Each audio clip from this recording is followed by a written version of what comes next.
Sarah, Admiral Mike Rogers, the head of the NSA, said that he has not been granted any additional authority by the president to confront Russian cyber intrusion, interference with our election systems. Why has he not been given that authority?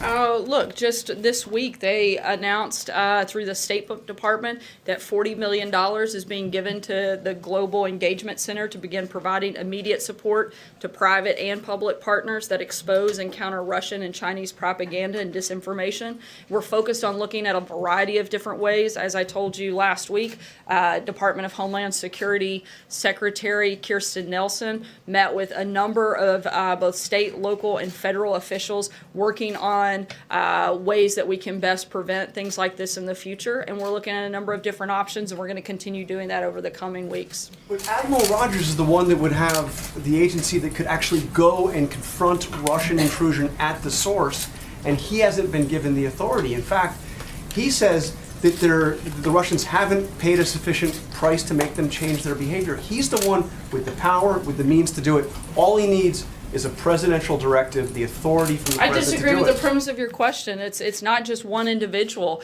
It's looking at a number of different ways. He's in charge of Cyber Command. Why not give him the authority?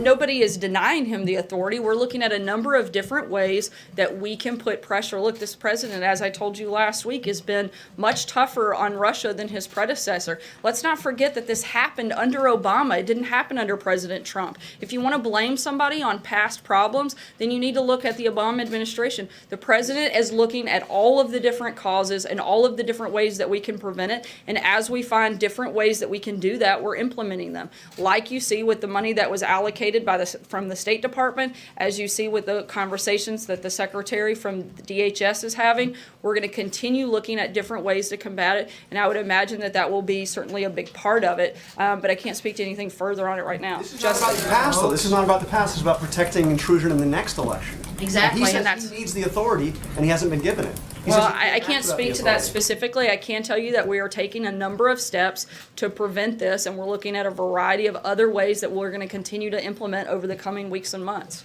Justin?